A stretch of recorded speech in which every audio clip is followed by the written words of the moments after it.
Okay, so let's continue. All right, so before we move on to the next set of slides, we will recap the data part, what we covered last week, just to be a bit more clearer on what we have covered. Okay, so this is where we stopped last week, right? The complete data part of the whole processor. All right, and let's just review how this processor would behave in a R type instruction and a memory access instruction. Okay, so for example, if I give a register instruction like this that says add register, for example, 6, 7, and 8. All right, if I give you this instruction, so we know that this is your RS, this is your RT, and this is your RD. Okay, so we know this. So in terms of the instruction and coding, we will get, okay, RS and RT here. So we'll get 7, we'll get 8, and this would be 6. All right, so this 7 would come here, this 8 would come here. All right, and from the multiplexer, all right, to detect the right register, since this is R type instruction, the 6 which is on the RD bits would be selected to come here. Okay, so 6 will come here. All right, now when 7 and 8 come to RR1 and RR2, it means that I want to access the content in register 7. So the content in register 7, again, the content in register 8 will come here. All right, so from this connection, we can see that content of register 7 would already be directly fed to the one input of the ALU. All right, and the second component of the ALU, which is in this case the content of register 8, is this. All right, and this is going to a multiplexer. All right, and through this multiplexer, okay, we will select this particular pathway for the second input of the ALU here. All right, so the ALU will be given the content of register 7 and register 8.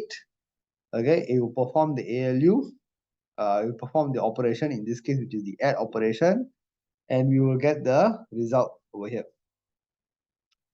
Okay, so this is the result, and this result in this case is connected to both the memory address bus as well as to the multiplexer.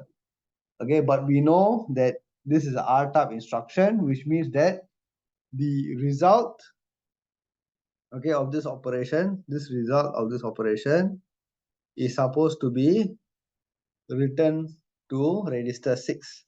So what I'm interested in is this result here to go back to register 6. So I will come to this multiplexer, and this multiplexer will select this option to allow this data to go back here to the right data. So this is data I want to write back, and this is the result of my add operation. And where do I write it to? I write it to register 6. Okay, which is already specified in the instruction. Okay, so this is the complete pathway for the R type, which we covered last week. All right, now as you can see, there are many things that are what we call hardwired. Okay, hardwired means it is already connected and it will perform the operation for us, but we choose whether we need to use it or we ignore it. Okay, so what are some of these things that are hardwired? So from here you can see that, for example, this lower 16 bits are sign extended to give me a 32-bit immediate value. All right, this is a hardwired block. All right, but in the case of R type instruction, this doesn't make sense to us because we know that we don't look at the whole 16 bits or the lower 16 bits as an immediate value, it is actually part of your RD, shift amount, function field, and so on.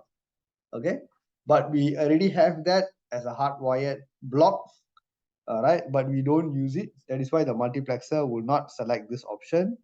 All right, for the ALU operation. All right, so that is one hardwired block. All right, which will still do this operation, but we don't worry about it because we're not going to use it. All right, now the other thing is this whole block here for the PC address. Okay, so as we have seen, your PC by default is always PC plus 4. All right, which is what comes here. All right, but in the case of a branch instruction, it will adjust, correct, depending on the offset, and that offset is also specified in the lower 16 bits of your instruction. All right, so that lower 16 bits, when it gets signed extended, it will come here as one option, but at the same time it will also travel up here to left shift by 2. Okay, why left shift by 2 is because this, in the case of a branch instruction, the lower 16 bits is the number of lines of code, remember? So left shift by 2 is multiplied by 4, which is the number of bytes that I want to offset.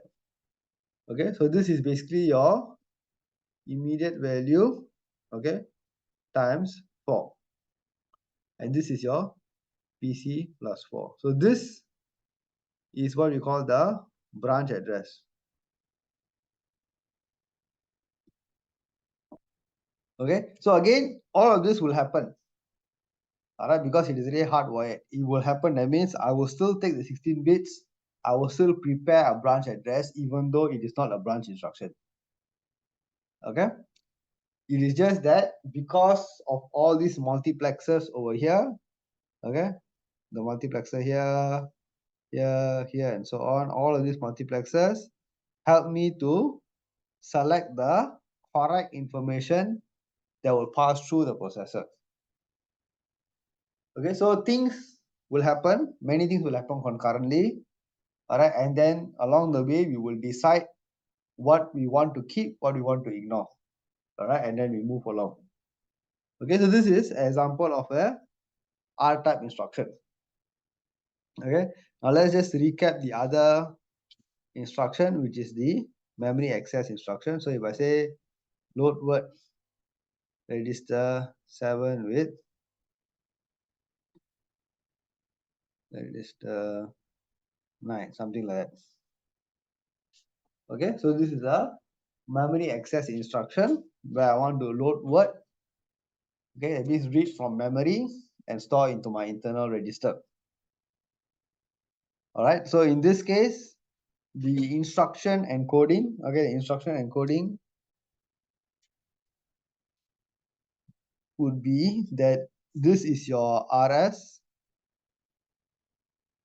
this is your RT. So this is your 9, and this will be 7, and this lower 16 bits would have a value of 4, the immediate value. Okay, value of 4. And what would happen? So this 9 would come here, this 7 would come here, and will also come here. All right, and with this, what will happen is the content of register 9 will come here, the content of register 7 will come here. Okay, so again, we are actually supposed to write to register 7, but the content of register 7 will still come out, correct, because it is already hardwired to the RR bits. That means I want to read, but actually I'm not interested in reading. In this case, I'm interested in the writing, so I'm interested in this part. All right, I'm supposed to update the register 7 when I perform this instruction. All right, so that is the pathway that the multiplexer will select for me. Okay, that I want to write to register 7. Okay, so the immediate value 4, which is here, will get sign extended to 32 bit. So 16 bit will become 32 bit. And since this is a load word instruction, so the ALU is supposed to perform the add, okay, of the immediate value with the content of register 9. Correct. So the content of register 9 comes here, and this immediate value is the one that will be selected through this multiplexer to go into the ALU as a second input, and the ALU will perform the add operation and give me the result. Okay, and in this case, the result is not the final answer, correct? In the previous case, when I do the add operation is the final answer, which I want. In this case, the add operation is to point to the address. Right, it's to point to the address of where the information is. So I'm interested in this line where the result is now going to point to the address, and this address is going to give me the data. You're going to give me the data that I want, and then I'm going to channel this data to the multiplexer back. Okay, back to where? Back to the right data, and right to where? Register 7.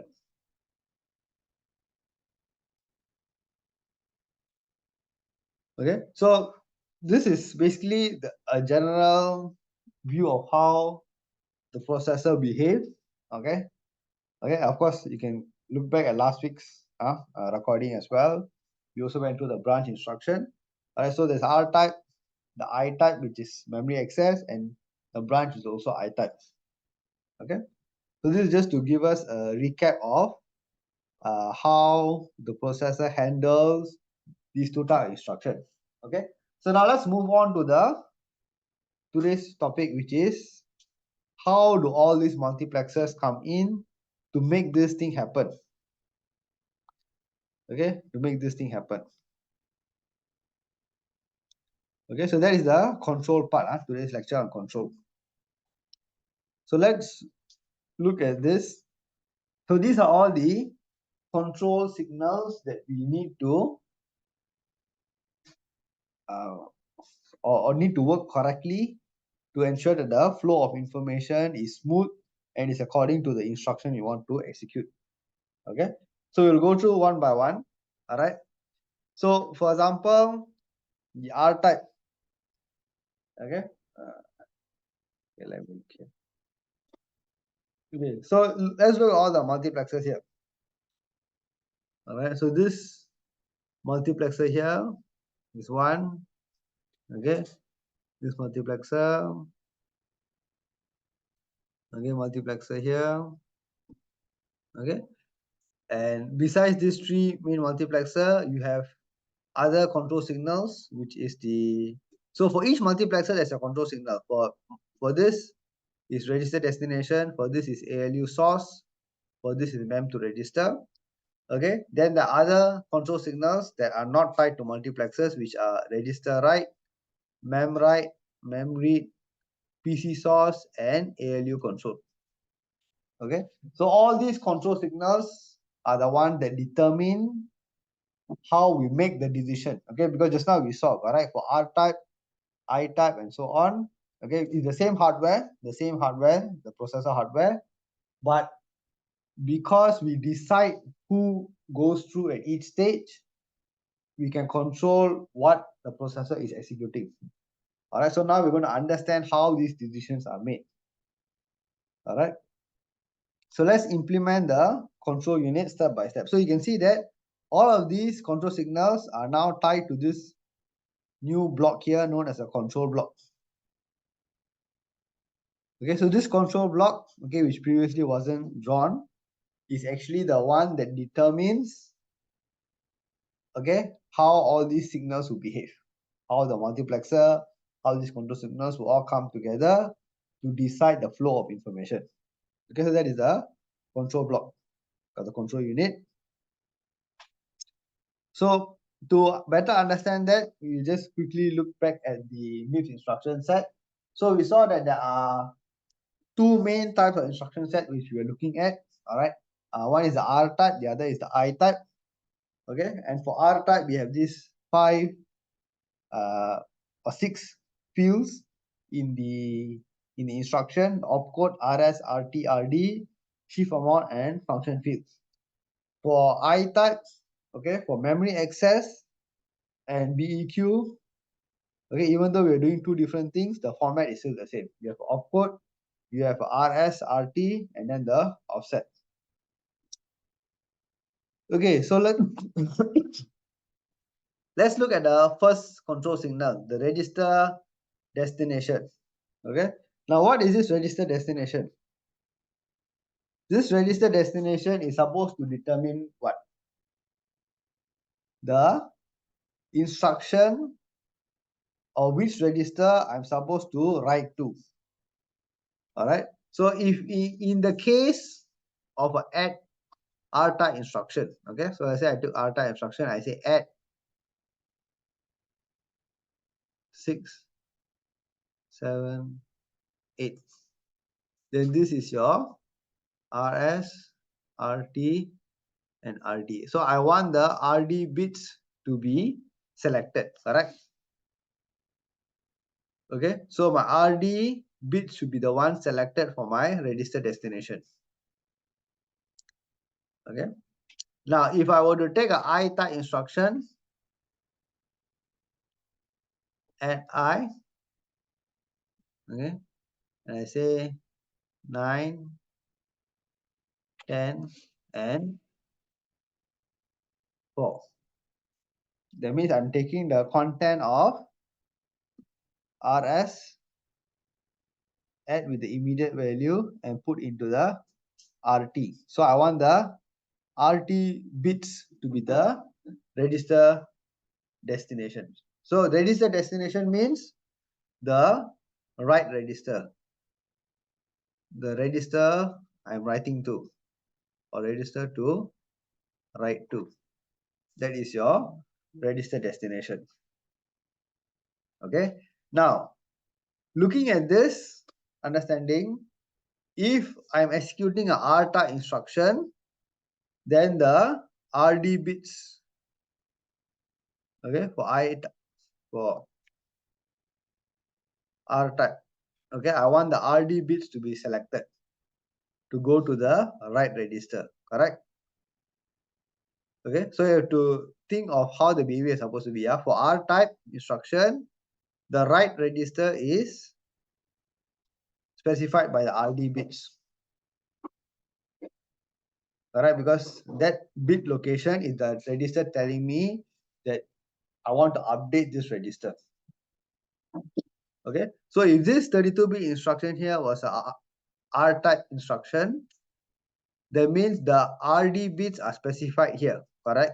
Bits 15 to 11, and this register is the register that I want to write to. Okay, this is the register I want to write to, so I want to select this pathway to go through. Okay, if I'm executing a I type instruction, then the right register is the one that is specified by the RT bits location. Okay, so if this was a I type, then the register that I want to write to is specified over here, correct, in the RT location. Okay, so I'm interested in making this line go through. Okay, so that is where the multiplexer comes in, correct? So the multiplexer is going to help us to decide which bits of the instruction, okay, which bits of the instruction will specify the right register. Okay, if it is a R type of instruction, then the bit location corresponding to RD will pass through. If it is a I type, the bits corresponding to the RT will pass through. Okay, so that is the job of the multiplexer, and the person who is making this decision is this control signal known as register destination. Okay, register destination. Now for the multiplexer, all right, basically, except for the last one, which we will look at later, for all the other multiplexers, the other two multiplexers or three multiplexers, we can say that the selector pin is here. Okay, and the two options are 0 and 1. 0 is on top, 1 is below. Okay, so that is why in this example, the 0 is the one at the top, and the top represent the bits 20 to 16. All right, so you can see the top here, the top line over here.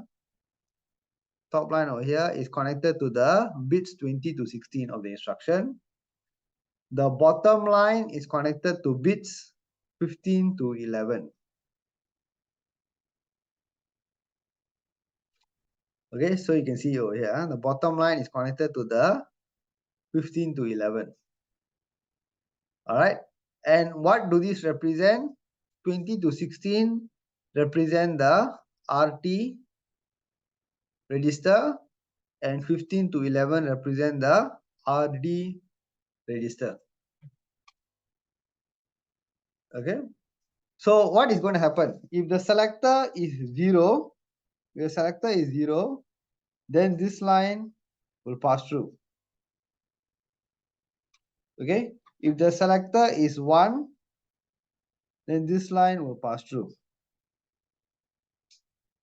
Okay, so when will I be 0? When will I make the top line pass through? I'll make the top line pass through.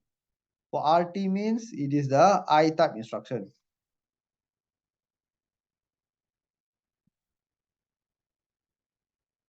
Okay, when will I make the bottom line pass through?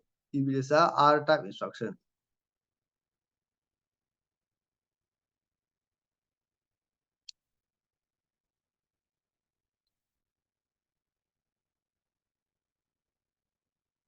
Okay, so that is how the selector works. So the multiplexer, like I said, is just a device, a hardware device that has two sets of inputs. Okay, in this case, and you have a selector pin to decide which of the two input will go through. Okay, so either the bits at the top or the bits at the bottom. Okay, so the bits at the top represent RT register. The bits at the bottom represent RD register. So if it is a I type instruction, I will select 0, the one on top. If it's R type instruction, I'll select the bits at the bottom, which is 15 to 11 RD. Okay, and both of these are going to where? The right register. Right register of the register file.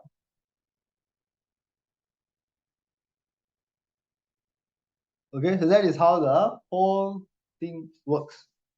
All right, so for every multiplexer, you have two inputs, you have a selector, and the selector is determining who passes through.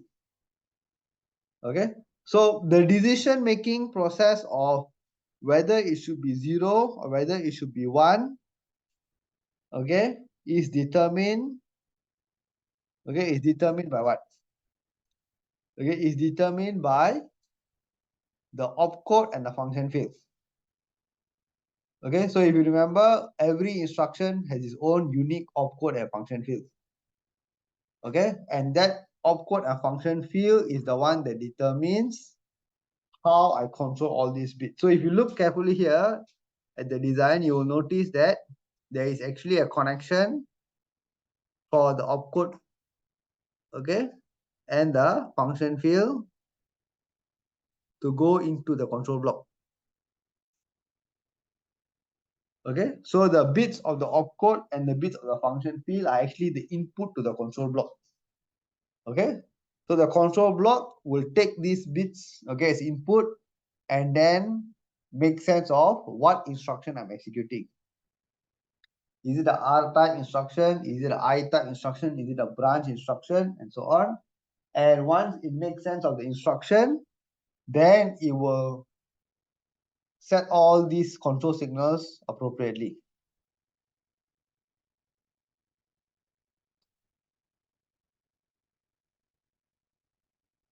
Okay, so that is the register destination.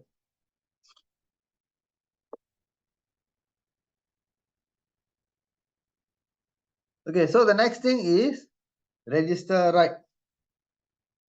Okay, so register write is a bit easier because it is not tied to a multiplexer. It is tied directly to the register file. Okay, and the only thing is whether this instruction needs to update a register. Okay, okay. So the question you need to ask is there a need to update a register?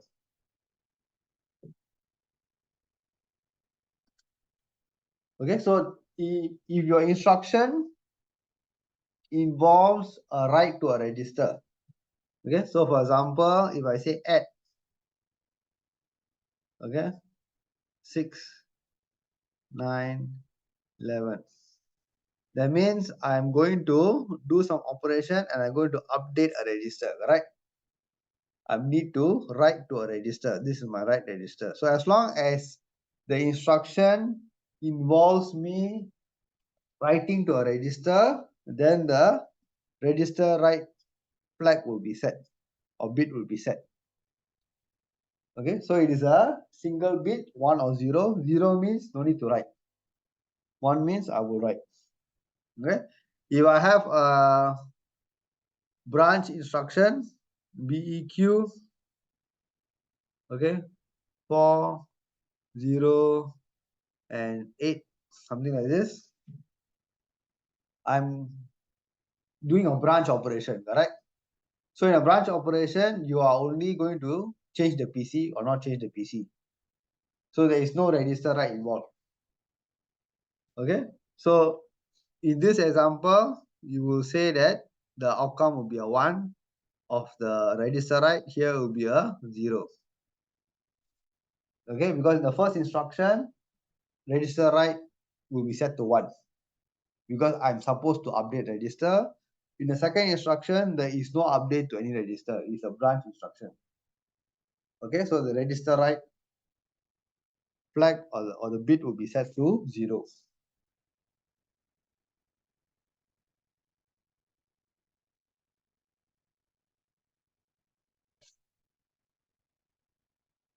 Okay, so that is register destination, register write. The next one is the ALU source. Okay, so the ALU source, if you look at it, now there are 2 inputs and 1 output. So what are the 2 inputs? Okay, one is directly from the read register 2 or RD2. Okay, the second input is the 16-bit immediate value, which is sign extended and coming here. Okay, so when do I select? So let's look at some example. So if I were to say again R type instruction at 8, 9, 10. So in this case, I'm supposed to add these 2 values, which means this is your RS, RT, correct? So RS is always this, right? This is your RS. Yeah.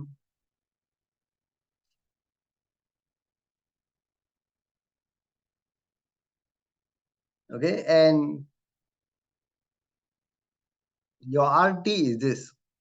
Okay, so for this R type instruction, your RT will be specified here and your RT data is here.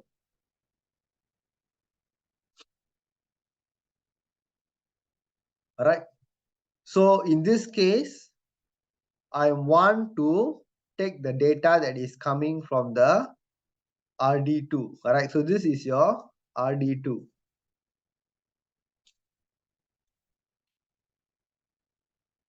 the second operand for your ALU is your RD2. The first operand is your RS, correct? The RS is already here. Okay. But now I want the second operand to be the RT, which is the RD2 value. So the multiplexer must take the top line, correct? I must take the top line. That means in this case, the multiplexer value should be 0.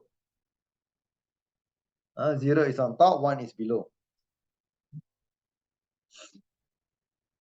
Okay, if I were to take a I type instruction, okay, if I say add I,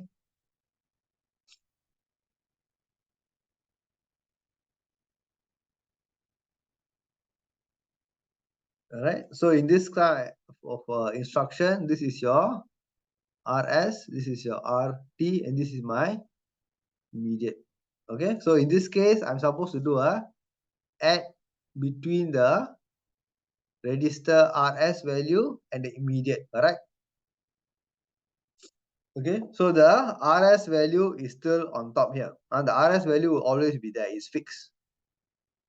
Okay, RS value is always there, it's fixed. Okay, but the second operand for the ALU is supposed to be the immediate, correct? It's supposed to be immediate. That means now in this case, I need to select this sign extended immediate value and pass it through over here. Okay, that means from the multiplexer point of view, it is the bottom selector. The bottom input, which means it is the selector option of 1.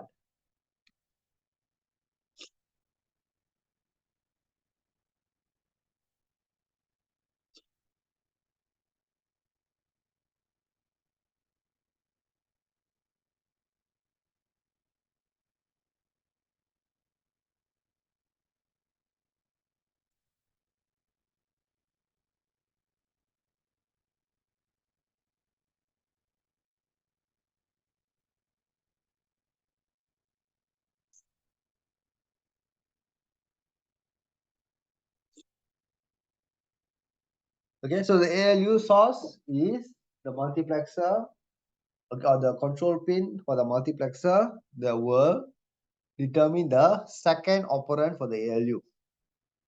Okay, the first operand is always fixed at RS. First operand is always fixed at RS. Okay, whatever is the content of RS.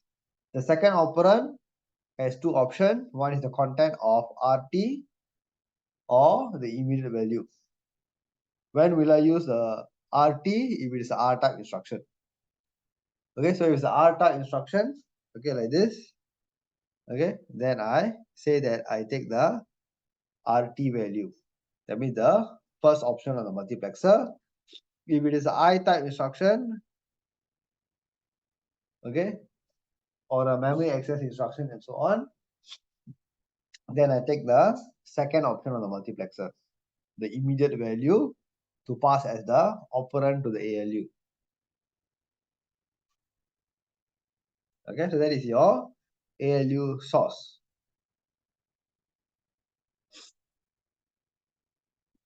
Okay, next is your mem read and mem write. Okay, what is mem read and mem write? Okay, mem read and mem write are basically your memory access instructions. All right, and again, they are not tied to any multiplexer, they are directly tied to the memory. Okay, so this is only in the case of memory access instructions. Okay, so as long as the instruction involves memory access, then you will select one of these pins, memory read or memory write. Okay, so when do I do a memory read? Okay, the only instruction that we need to focus on is load word. Because load word is the instruction that you need to read from a particular memory location. Okay, so only in a load word instruction, you will set the memory flag. Okay, so the memory will be set up to allow memory access. For mem write is the opposite, only when you go to write to the memory, and that is a store word. There's a store word instruction. So these are the only two instructions for the memory access, memory read and memory write. Okay, now this final control signal, okay, not final one, but this other control signal meant to register. Okay, this is the only multiplexer where the order is swapped. Okay, so just now we mentioned that all the multiplexer 0 is on top, 1 is below. Okay, only this multiplexer 1 is on top, 0 is below. Okay, 1 is on top, 0 is below. So this is important. The input of the mux is swapped only in this particular case. All right, so let's look at this, okay, and understand why is it the case. Okay, and the reason why it is swapped is because of the naming convention here.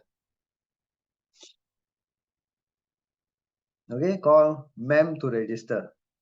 So mem to register means I want to transfer data from memory to register.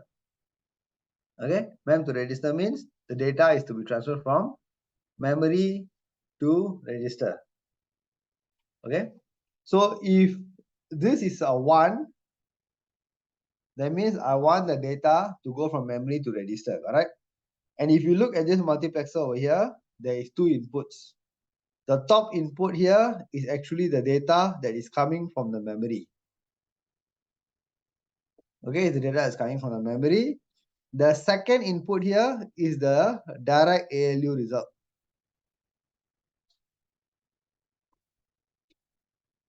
Okay, now let's look at the access instruction. So if I give you this instruction, load word,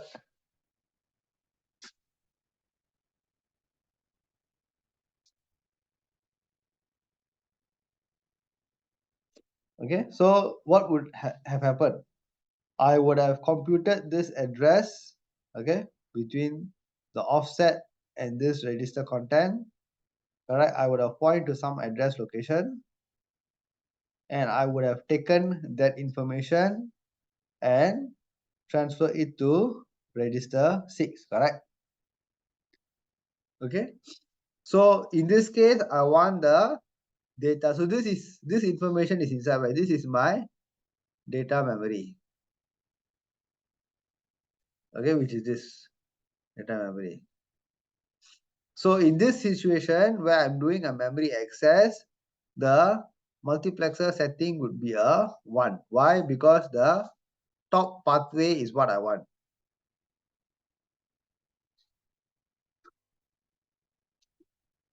Okay, to go back here, and I would already specify this is register 6. Okay, but in the case of instruction where there is no memory access, okay, there's no memory access. Okay, for example, add. Okay, I do the same thing, register 6, 7, and 8. Then in this case, I will perform the add operation, and this result is the one that's supposed to write back. Correct? And this result is where? This result is over here, the ALU result. So what I'm interested in it now is this ALU result come here, and this ALU result is the one that goes here, goes back. Okay, to be written. So in this case, I will take the bottom pathway. So in this case, the multiplexer setting would be 0. Okay, so that multiplexer, this multiplexer towards the end is to determine which data is sent back to be written or updated.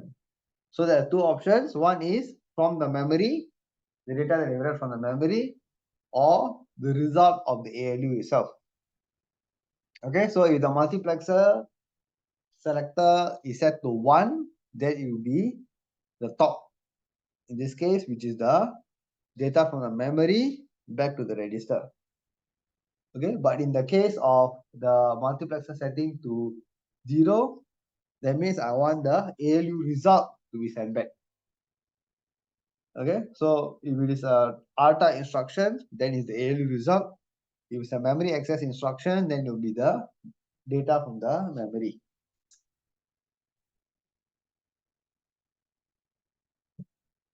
Okay, so this is the two the difference. This multiplexer alone is different from the rest with the order. Okay, so let's look at this other control signal, PC source. Now this PC source is a signal used to control this multiplexer, and this multiplexer is the multiplexer that determines if the branch is to be taken. All right, or whether the next address that you're executing is the PC plus 4 or it is the new branch address. All right, because you have two options here. All right, one is this, which is a PC plus 4, and the other is this, which is your branch address. Okay, so you have two addresses on standby. On standby, you have two addresses. One is a PC plus 4, the other is your branch address. Okay, and that is controlled by this PC source. Okay, now how do we determine whether I should take the branch or not take the branch? Okay, so in this example or in this processor that we are building here, like I said earlier, it is a very slimmed down version of the actual one. Okay, where we are just taking a small subset of instructions, okay, to create this processor. So in our case, all right, we are only going to look at how this control signal known as PC source can be generated, okay, for a branch if equal, okay, branch if equal instruction. So for a BEQ instruction, okay, for BEQ instruction, so for example, if I say BEQ 7, 8, and let's say I put as 4. Okay, so rightfully, what do I want to do? I want to branch if the content of register 7 is equal to the content of register 8, correct? Okay, so that is what this instruction is telling us. I want to branch if the content of register 7 is equal to the content of register 8. Now, how does the ALU determine whether they are equal? Okay, so how it does it is it actually does a subtraction, because if I subtract these two registers and the answer is 0, means they're equal. Correct.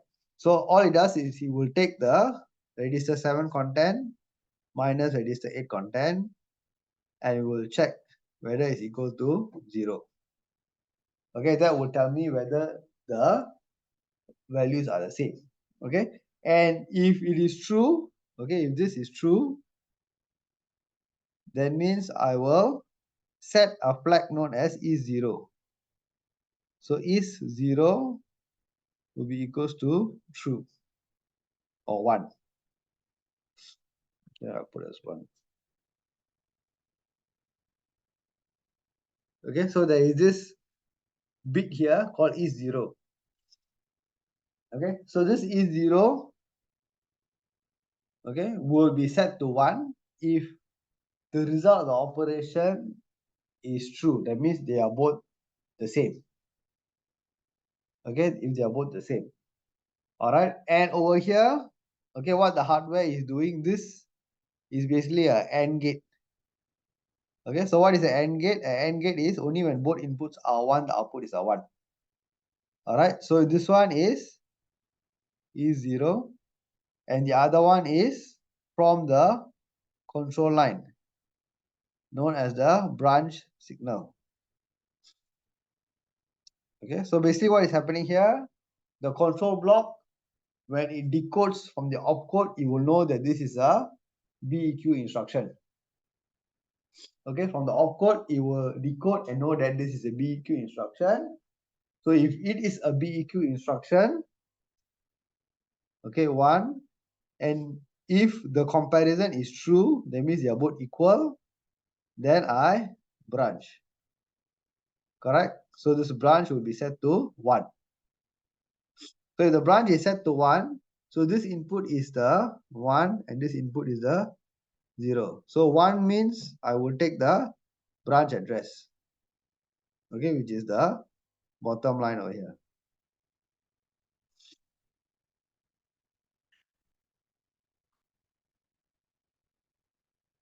Okay, but in the same situation, if if it is a branch instruction, but the comparison does not say that they're the same, that means this flag is 0, then the outcome of the AND gate will be 0, correct? So if the outcome AND gate is 0 means I will take the top one, which is the normal PC plus 4.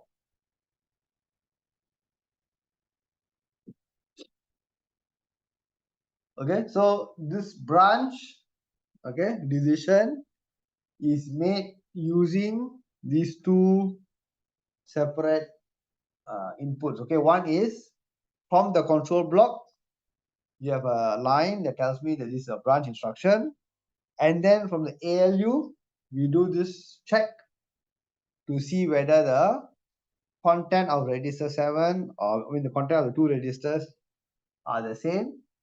If they are the same, then the flag is set. If the flag is set and it's a branch instruction, then I branch. If the branch instruction but the flag is not set, then I don't branch. Okay, so that is basically what this PC source is doing.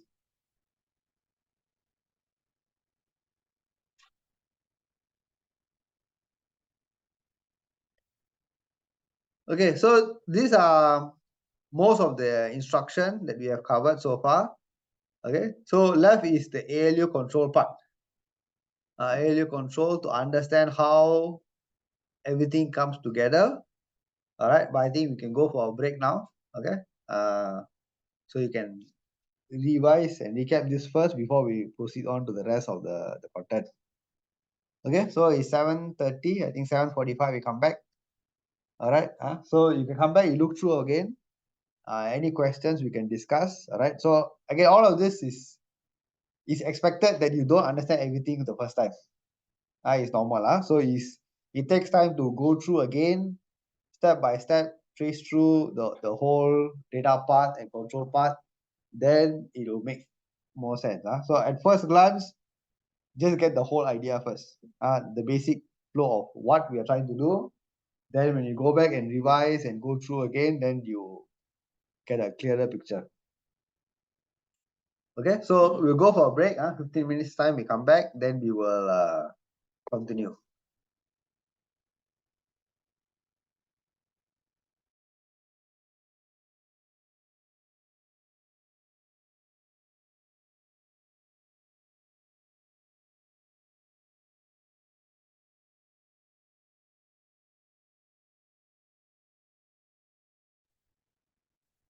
Okay, so let's continue from this.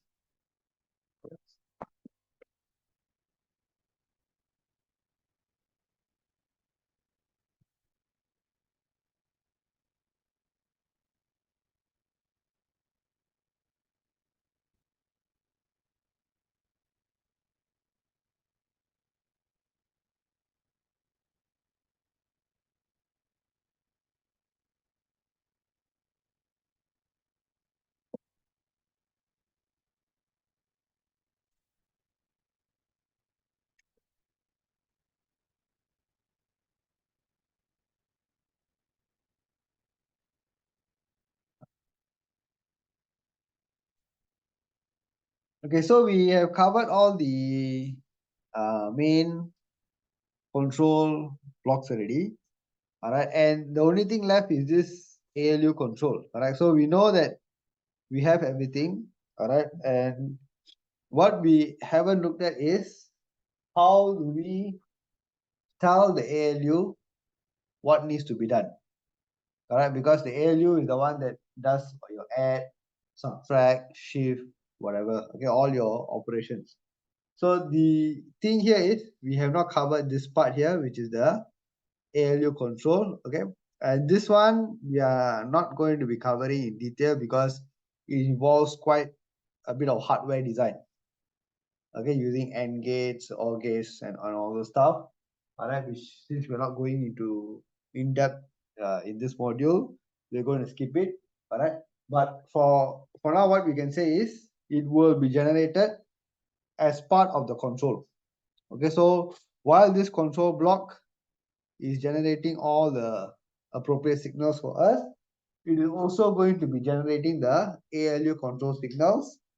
Alright, because once you have the opcode and the function field, you already know what it's supposed to do. Okay, so what you're supposed to do is also involving the actual ALU operation you must perform. So that will all be covered in the ALU control. Okay, but we're not going to go into the detail of how that is generated. Okay, so it is done together with the control block. As you can see down here, it generates another signal. Okay, and through the function field, it will generate this ALU control. Okay, but we are not going to go into the details of how this part is generated. Okay, so let's summarize all the different outputs. Okay, just to be clear how they all come together. So if you look at this for R type, okay, so let's look for R type. So if I say add, okay, 6, 7, and 8, this is a R type instruction, and let's make sense of all these values here. So register destination is 1. Correct. Register destination 1 means the bottom one will go through, correct, as the right register, because this is your RD. Correct. So you have your RS, RT, RD, and you want RD to be the right register. So that is this. Okay, your ALU source is 0. ALU source is 0 means I want the top one line to go through, correct? Because I'm supposed to add the RS, RT together. So the ALU source is 1. Okay. Let's look at register right. Since I'm supposed to update a register, okay, so the register right must be set to a 1, correct? Okay, so the register right is set to 1. Now, am I doing a memory read or memory write? No. Correct? Because for all R type instructions, there is no memory access. So 0 and 0. So this will be 0, this will be 0. Am I doing a branch instruction? No. So branch will be 0. Okay, so don't worry about this last 2 bits. We can ignore the ALU op bits. Okay, so the control signals are all this. Now the mem to register is what? Mem to register is this one, correct? And we are interested in the ALU result passing through, correct?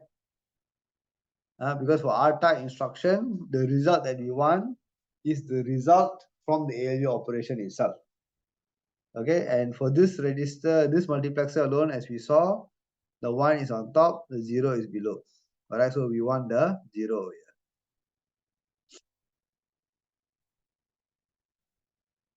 Okay, so this gives you a nice summary of how the various control signals are set, okay, for these different type of instructions.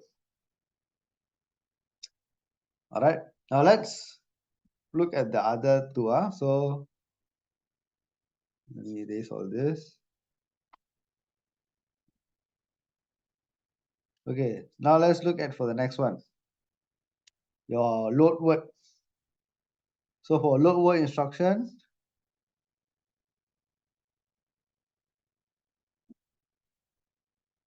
something like this. Okay, so for load word instruction, your register destination is 0. So register destination is 0 means I want the one over here to go through, correct? Why? Because it is RS and RT. So this is your RS and RT, and your RT is specified in this bits, correct? Okay, so I want the RT to go through, so your register destination is 0, the top one. Alright, the top one is 0, so I want the register destination to be 0.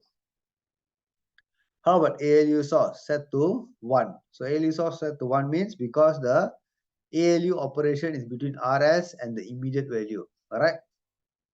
So for this multiplexer, I want the immediate value to go through. Okay, and immediate value is the bottom one, which is 1. So that's why the ALU source is 1. Okay. When I finish everything, I'm supposed to update the register. So register write is set to 1. Okay. For a load word instruction, I'm doing a memory read, correct? Load word means read from memory. Store word means write to memory. So in this case, your mem read will be set to 1. Okay, your mem write is set to 0. Okay, so load word means I'm doing a memory read. Store word means I'm doing a memory write. Okay, so in this case, your mem read is 1, your mem write is 0. Okay, and I'm not doing any branch instruction, so branch is set to 0.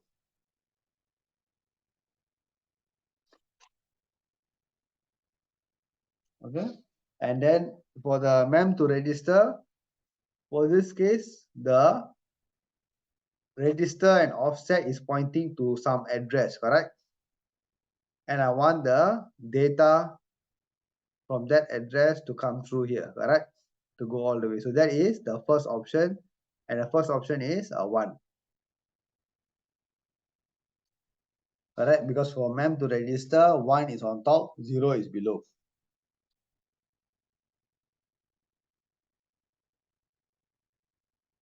Okay, so that is the overall flow of how everything is arranged for load word.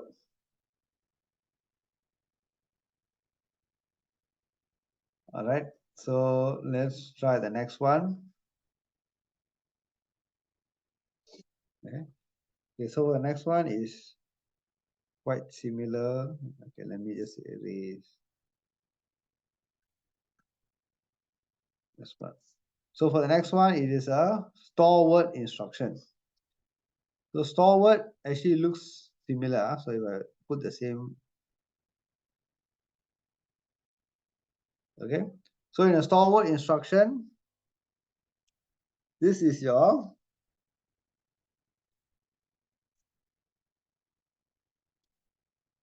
RS, okay, and this is your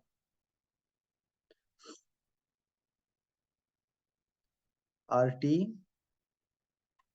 okay, this is your offset, correct? Okay, so it's the same thing, your RS, okay, and your RT, okay, but in this case, your RT is the register that holds the data that you want to write to the memory, correct? Because store word is transferring data from your register to the memory. Okay, so let's look at this again. Now in this example for store word, let me erase all this first. Okay, so for store word, is there a register destination? Register destination is only if I want to write, correct? Register destination is used in the situation only if I want to write to register. But in this instruction, there is no need for me to write. If there's no need for me to write, then in logic, you can say you put an X. Okay, X in digital logic means don't care. Okay, don't care means it can be 0, it can be 1, doesn't matter.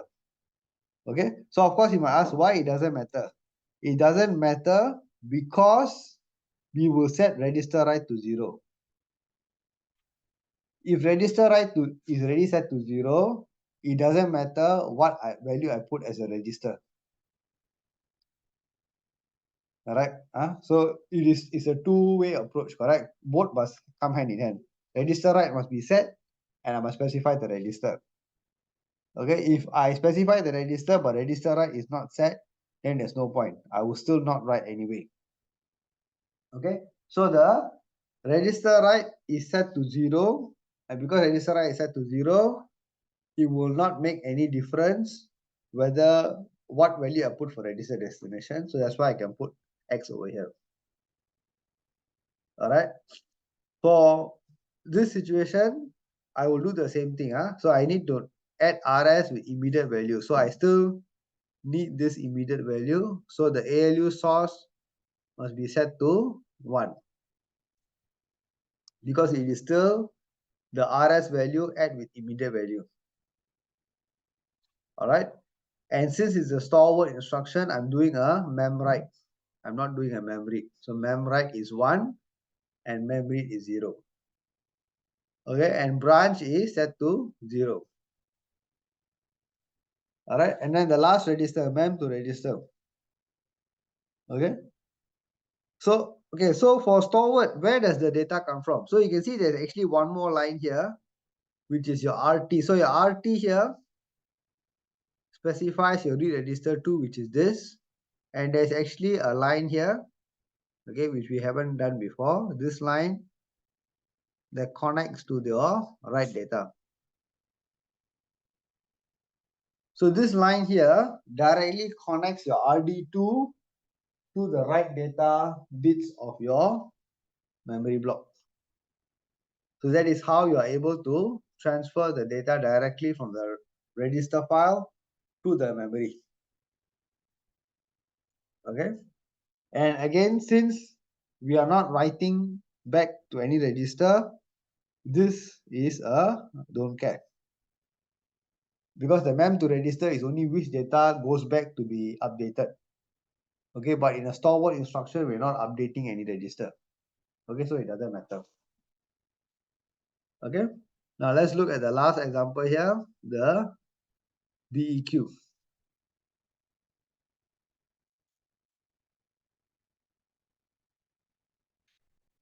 Okay, so for BEQ instruction, okay, so you can just take any two registers. Okay, something like this. So you are comparing two registers. So if this is your RS and RT, I want RS and RT data to be compared here. Okay, so in that sense, your register destination doesn't matter because there is no write register.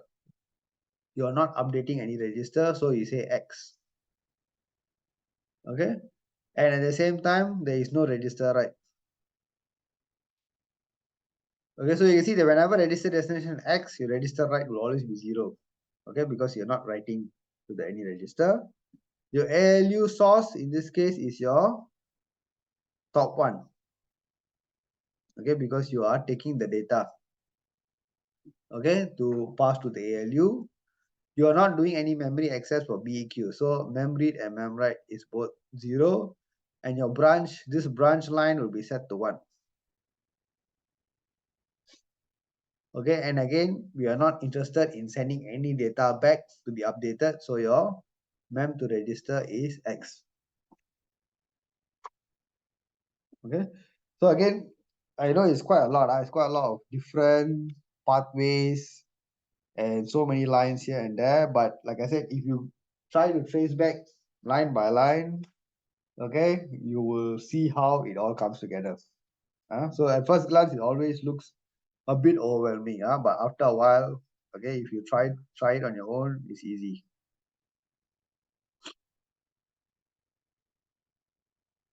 Okay, so just to give some idea of timing.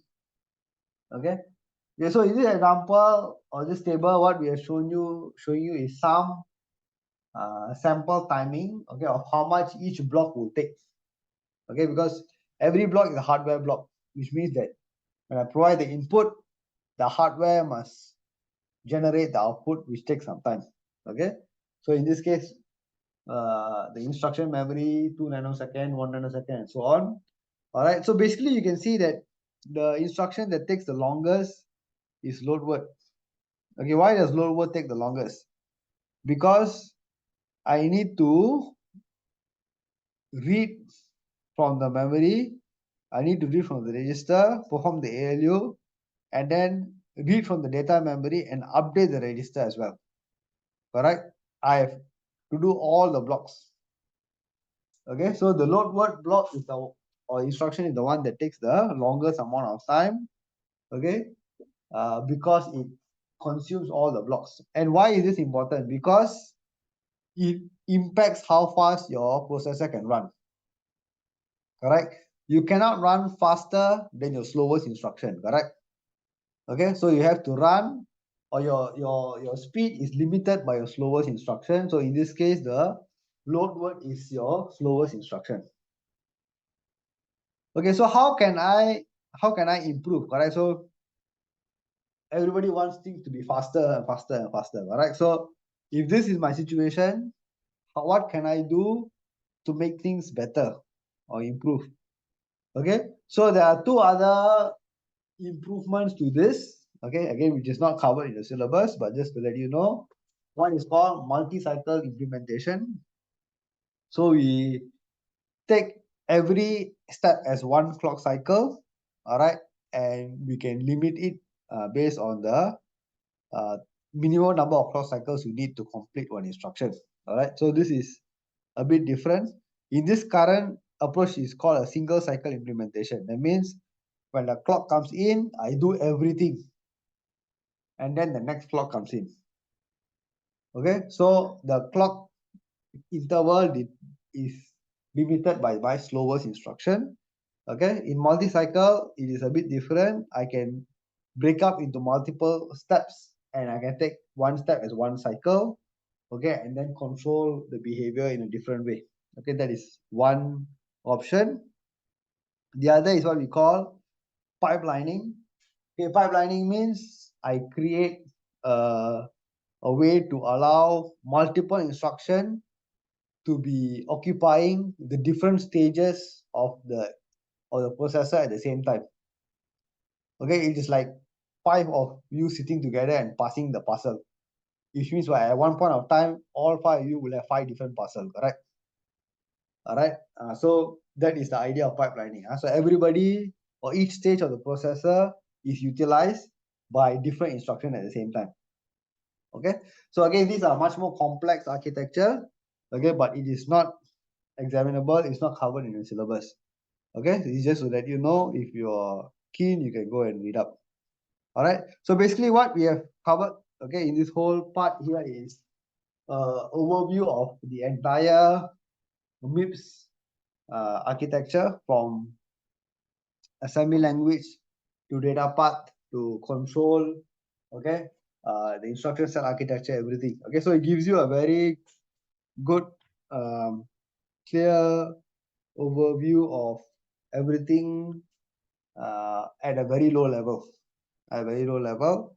And like I said, why we want our students to know this is because when we do things at a high level, we must also understand what's happening at that very low level. And at some point of time, maybe you may also have to deal with it. Okay, in some project or something that you deal with, where you will see that if I run it on one hardware, it may be better than another hardware. Okay, because of the way the architecture is. Okay, so that actually wraps up the entire first half, which is the whole of MIPS. Okay, so like I said, there is sort of two halves to this. One is the entire MIPS, and the other one is the OS part, which we'll cover later on. So right now we will move to tutorial 2. All right, to recap some of the assembly language instructions. All right, and I think that will be good for the night. Okay, so let's move on to tutorial 2 questions here.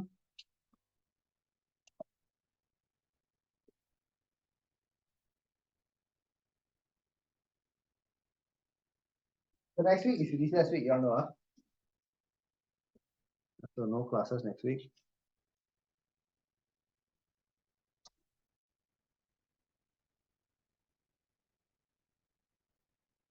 Okay, so tutorial 2 is just to recap the assembly language instructions and the syntax and so on. Okay, so question 1 is actually nothing much. It's just for you to try out the code. Okay, so I just wrote the code here. So we have given you the idea of how to appreciate all these Boolean logic, or sorry, logical functions. All right, so if you look at this printout here, so I have two values for A and B, and all of these are the result of all these logical operations. Okay, so I can do A OR with B, A AND with B, A exclusive OR, complement, shift left, shift right, and so on. Okay, so it's just to give you an idea of the different logical operations that you can perform on your data. On the data. All right, so I will not go through too much. I think that one you can try it out for yourself. Okay, so we'll go on to question 2 is directly. Okay, so question 2 is about understanding how alternative approaches might work in programming. So if you wanted to swap two variables, everybody knows the standard way, correct? So if I give you two variables here, A and B, okay, all you need to do is create a third variable, temporary variable T, correct? Okay, and then you just move around. This one come here, this one come here, this one come here, and so on. All right, so it allows you to, so this will be step 1, okay, then this will be step 2, and this will be step 3. All right, so you can easily move or swap two variables by utilizing a third variable. Okay, but actually there is another way of doing it, which is this 3 exclusive OR. Okay, so exclusive OR operation, just to recap. Okay, so exclusive OR table is A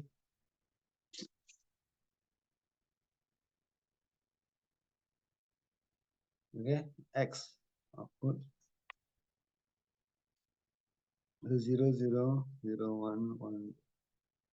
Okay, so the rule is simple. Only when the two inputs are different, the output is a 1. Okay, two inputs are the same, the output is a 0. Okay, that is how the exclusive OR gate logic works. All right, so if you look at this, 3 consecutive exclusive OR actually allows you to swap. All right, of course it works, but let's convince ourselves that it actually works. All right, to be sure. All right, so what we'll do is we will put in some values. Okay, so I'll give you some values here. Okay, just so that we can see it actually working. 1 0 1 0 1 1 0 0. Okay, so of course you can try with any value. All right, I'm just giving you some random numbers here.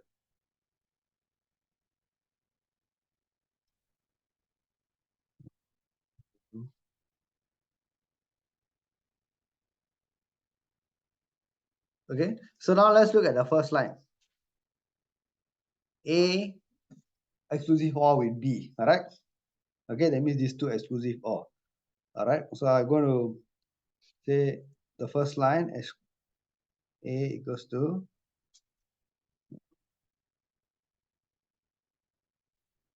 A exclusive OR with B. All right, so let's see what we get here. So 0 and 1 will be 1. All right, as long as they're different, they're 1. 0 and 0 will be 0. 1 and 0 will be 1. 1 and 1 will be 0. This will be 0. 1 and 1 is 0. This will be 1 and this will be 1. Okay, so this is the first line, all right? So A and B exclusive OR put back into A. All right, so I'll call this A from step 1. Okay, now the next line, which is B is equals to A exclusive OR B. So this now, this A is this new A, correct? after I do the first exclusive OR. So I'm going to do exclusive OR between these two, the new A and the current B. Okay, so let's see what I get. So 1 and 1 will give me 0, 0 and 0 will give me 0, this will give me 1, this will give me 1, this will give me 0, 1 and 0 will give me 1, this will give me 0, and this will give me 1. Okay, so I'll call this B from step 2. Okay, and then finally I will do one more times A equals to A exclusive or B. So in this case, it is the new A and the new B.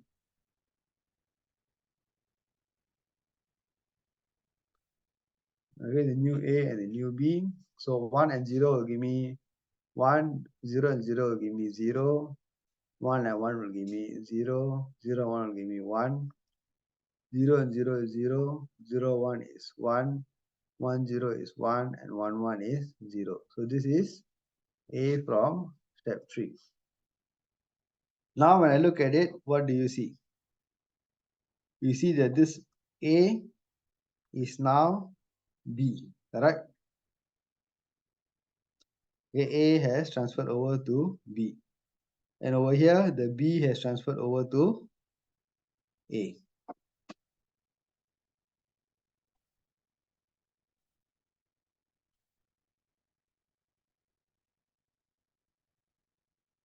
Okay, so this is actually a interesting way of how you can swap two numbers, okay, without using a third variable.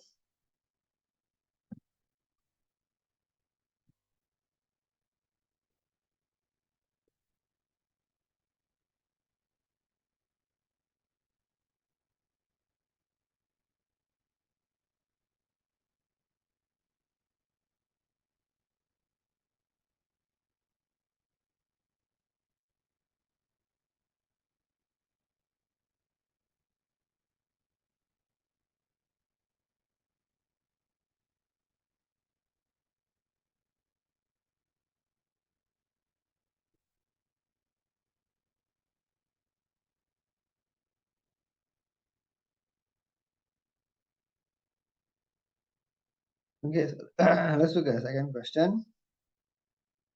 Okay, so for the part A, B equals to A percentage 16. Okay, where B is the remainder. So this is like the mod function, all right? That means you want to find the remainder.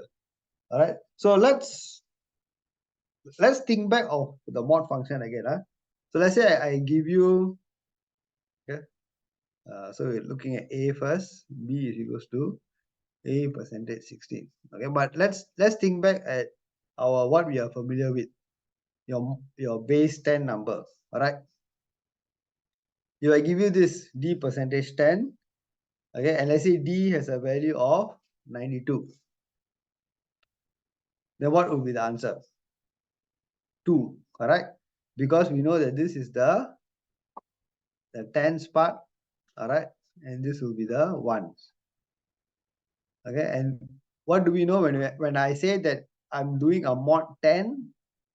I'm saying that the result of this would be any number from 0 to 9, correct? Because in a mod 10, you divide by 10 and you take the remainder, which means the remainder will always be anything less than 10, 0 to 9. Okay, so if I give you 92, then you say that the answer of this would be 90 remainder 2, and that would be the C over here, the answer. Okay, so based on that same thinking, okay, we can say that if I say mod 16, I'm actually implying that the answer should be anything between 0 to 15. All right, the answer should be anything from 0 to 15. So let's look at 0 to 15.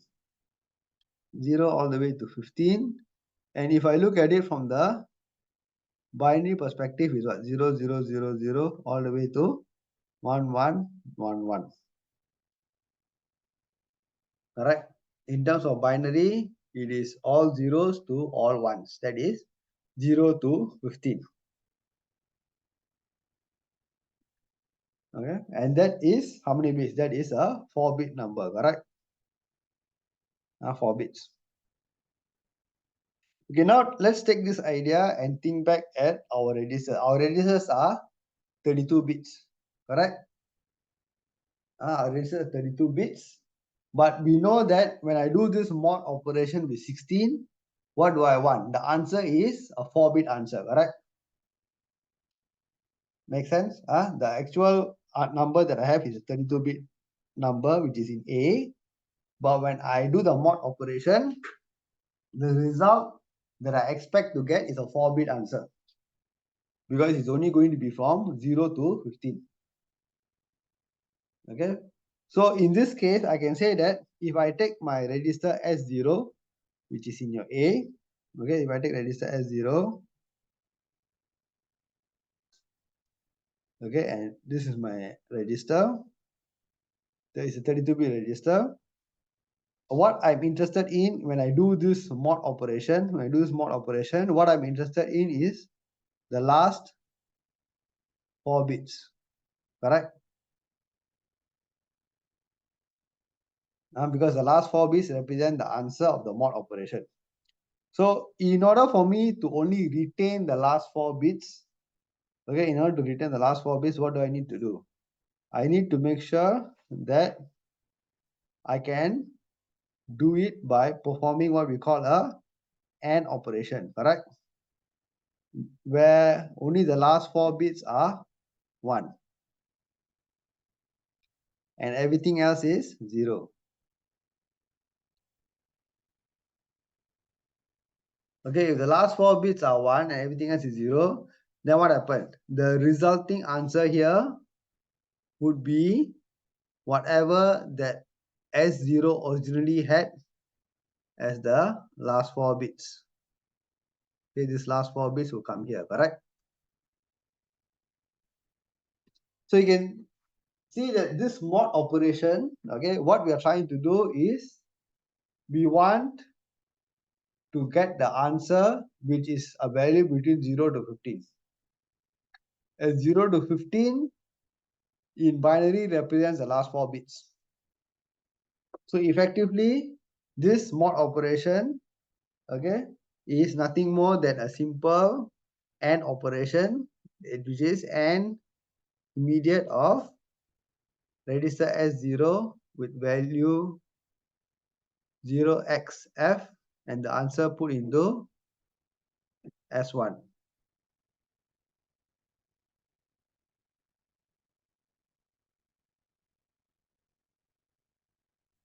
Okay, so this instruction here, okay, is actually going to be translated to this.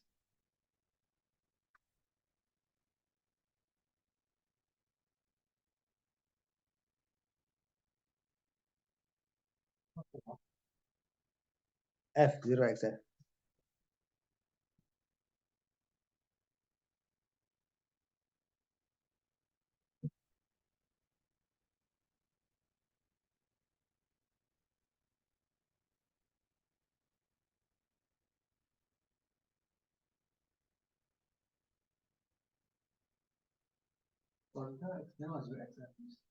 The last 4 bits are 1. 0xf means 1111.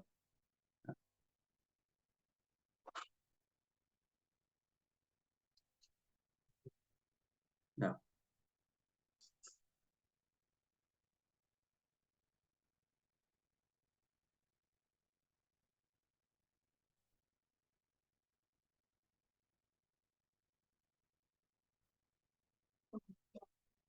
If 16 become 5, then we cannot use this. Yeah. Yeah. So we can use only for the power of. Yes. So this works only if you are able to use it to a base power of 2 number where all the bits are ones. That means in this case, mod 16, mod 32, mod 64, and so on.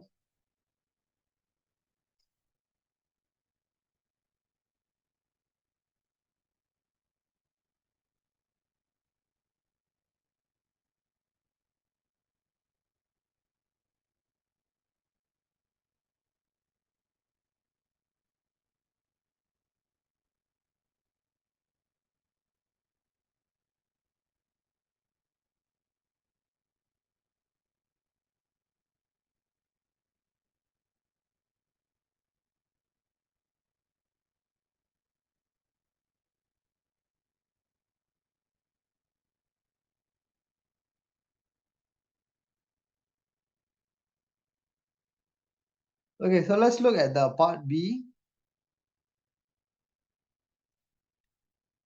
Okay, so in part B, we are doing this where we are saying that B is equals to A divided by 8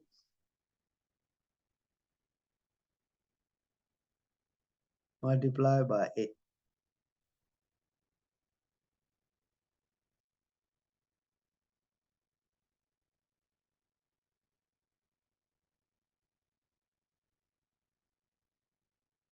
Now, mathematically, when you look at it, it seems that nothing will happen, correct?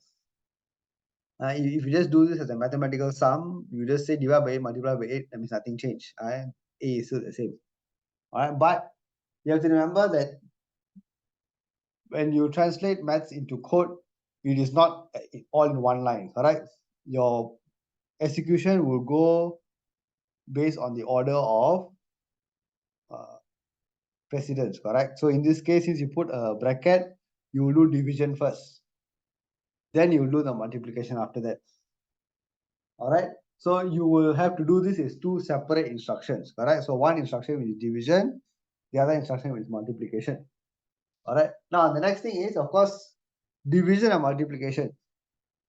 Most or all processors will have a built-in division block and multiplier block. Alright, but in many cases, the compiler will try to avoid using that block. Okay, why we must avoid? Because the process of the hardware process of multiplication and division is very expensive. Okay, when you say expensive means it takes up a lot of clock cycles. Okay, so when you do an actual multiplication or division in the actual processor hardware, it can take quite a while, all right, to complete. So the processor in most, or the compiler in most cases, would want to optimize. Okay, now what do you mean by optimize? Okay, so what in most cases would like to do is shift and add. Okay, because when you do shift and add, you can perform the same operation much more efficiently. Okay, because shifting is in one clock cycle you can complete the shift, or maybe a few clock cycles. Okay, and add is also a few clock cycles compared to multiply or divide. All right, so if I want to perform this operation, divide by 8, so we know that 2 to the power of 3 is 8. Okay, so that means that a divide by 8 is equivalent to shift right by 3, and a multiply by 8 is equivalent to shift left by 3. All right, so we know every time I shift left is 2 to the power of n. Okay, multiply, shift right is divide 2 to the power of n. So divide by 8 is considered shift right by 3, multiply by 8 is considered shift left by 3. Okay, so if let's say my original data in A, okay, is something like this. So in binary, I just going to put some numbers. So say 1100 0, okay, some long 32-bit number, 01111. Okay, let's say this is my original data. It's some long 32-bit number, and I perform the operation, which is to say A shift left, shift right by 3. Okay, which is the division, correct? I perform the division first. So when I shift right by 3, what happened? This one will go right by 3 bits, correct? Everything will go right by 3 bits. Okay, so this last 3 bits will happen. You will get shifted out. I'll get shifted out. So the 1 will come here. All right. So in terms of data, I will now look like 0B. So I will start with the 3 zeros in front. Then 1 1 0 0, and then the last one will be 0 1 here. Okay, because when I divide by 8, I'm effectively shifting to the right by 3 bits. All right. Now, after that, I perform the multiplication, which is A shift left by 3. All right. I shift left again by 3. So what will happen? This one will come back here. Correct. Everything will shift back. This one will shift back. So I will get 0B 1 1 0 0, and in the end I'll get 0 1 0 0 0. So what has happened? My last 3 bits have actually been cleared.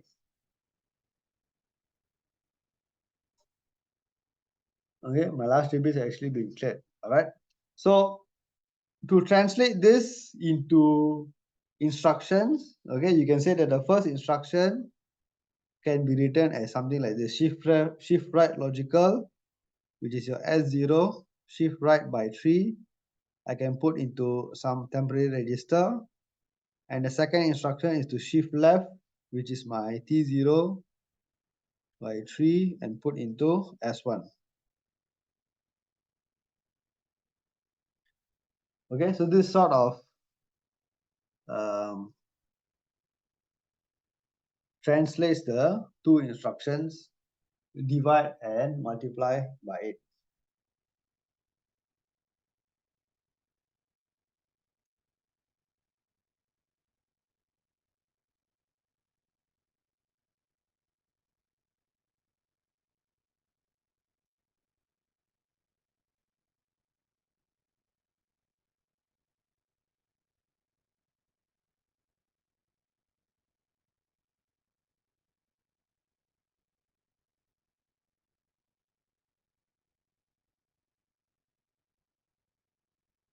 Okay, so let's move on to the last question here.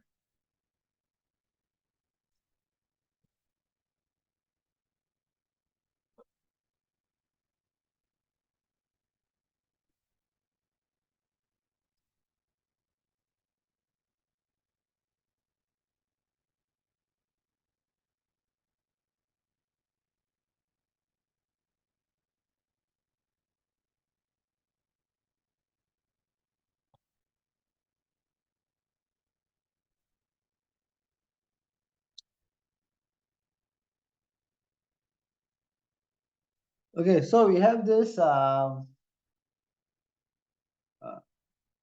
code, okay, that we're going to execute for 3 iterations, and we're supposed to find the value of register S1 at the end of the 3rd iteration. Okay, so let's look at this first. So we know that we have a register S1 initialized to 0. Okay, and we have a register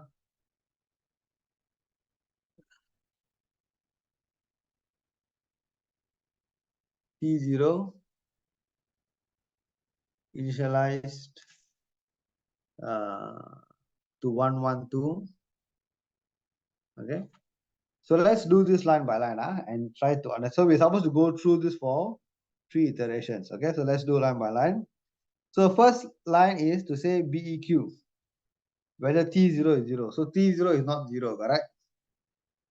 Okay, so if it is 0, I'll go to exit. In this case, I'm not 0, so I will not take the branch. Next, load word. Load word of what? Wherever T0 is pointing to. Where is T0 pointing to? T0 is pointing to here, correct? T0 is a value of 112, and the offset is 0, so there is no offset.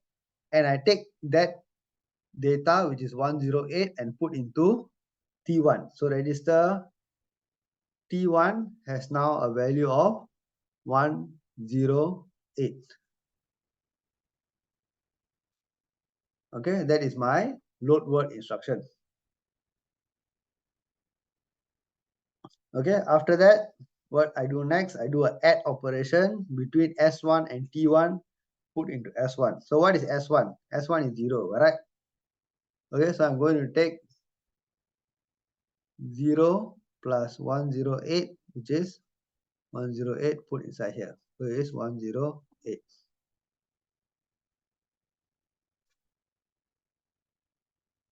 Okay, and then the next step is I'm going to do a load word of wherever T0 is pointing to with the offset of 4.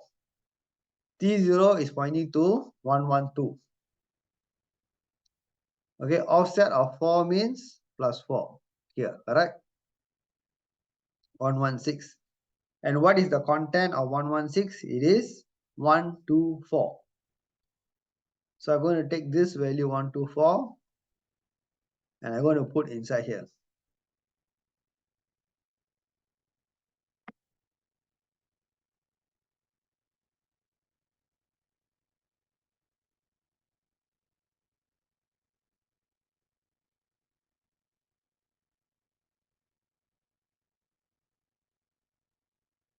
Okay, and then I jump back to the loop, correct? Okay, so we have completed the first iteration, correct? First iteration, now we're going back.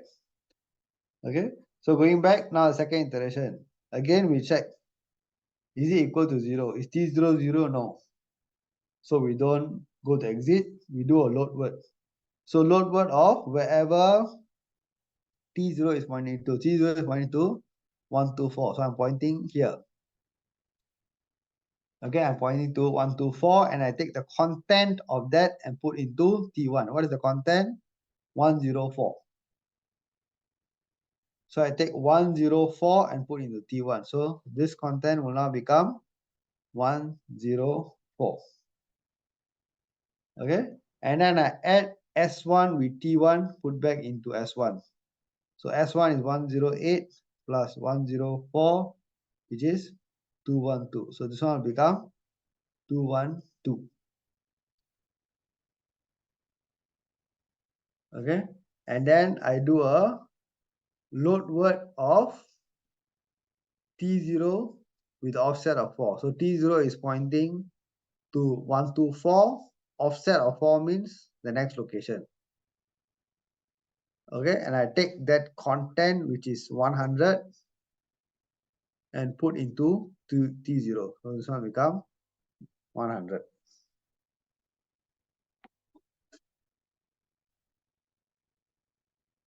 Okay.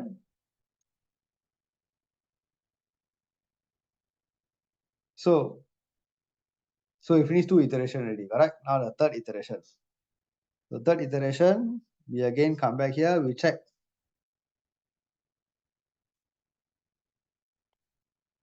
Is T0 0? No. Okay, so we don't exit. We load wherever T0 is pointing to into T1. So T0 is pointing to 100. So it's pointing to here. And I take the information and I put that into T1. So the content here is now 120. Okay. Next is I add S1 with T1, put back into S1. So 212 plus 120 is 332. So here will be 332.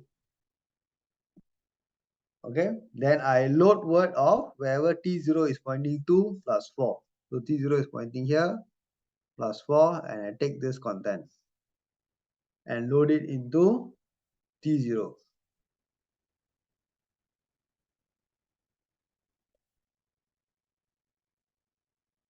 Okay, and then I jump back to the loop. Okay, so we have completed 3 iterations already, correct? So at the end of 3 iterations, what is the value of register S1? It is 332. And the value of the content in register S1 is 332.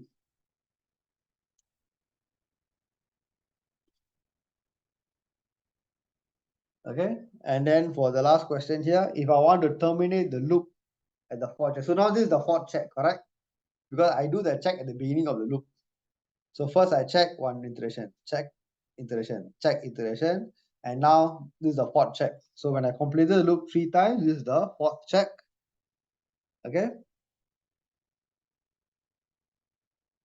If you want to terminate the loop at the fourth check, so how do I terminate the loop? This condition must be satisfied, correct? If this condition is satisfied, I terminate the loop. So to terminate the loop, the content of T0 must be 0. Okay, so the last content I loaded was this 132, correct? So if I wanted the loop to be terminated, this content in address 104 should become 0. Okay, that means the content in address 104 should become 0. Then when I finish the third iteration and I load 0 into T0, then the loop would terminate at the fourth check of the BEQ. Okay, so that is basically the answer. So you need to take the content, modify the content of address 104 to hold a value of 0. So that when the check happens at the fourth iteration, okay, the check would be true and I will jump to exit or branch to exit.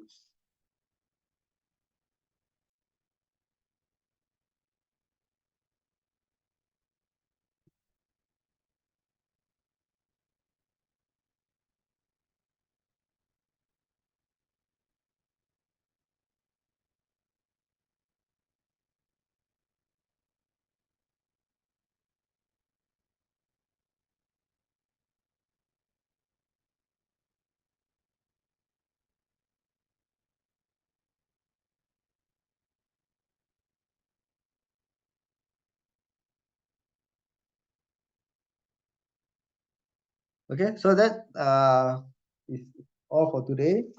Okay, so when we come back from the break, okay, we will go through tutorial 3 first. Okay, I'll upload tutorial 3. Okay, so tutorial 3 will be to revise the whole control and data part.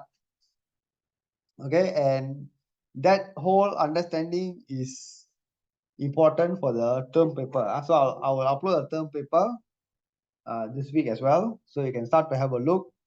All right, but it is very much related to the control and data part. Okay, so once you go through tutorial 3 and we get a clear understanding, then your term paper you can start on it. All right, so that will wrap up the whole first part, and then we will transition to the OS part. Okay, so any questions? Okay, if not, I will see you all after the break. So in the meantime, anything you're not sure during revision, you can always email me.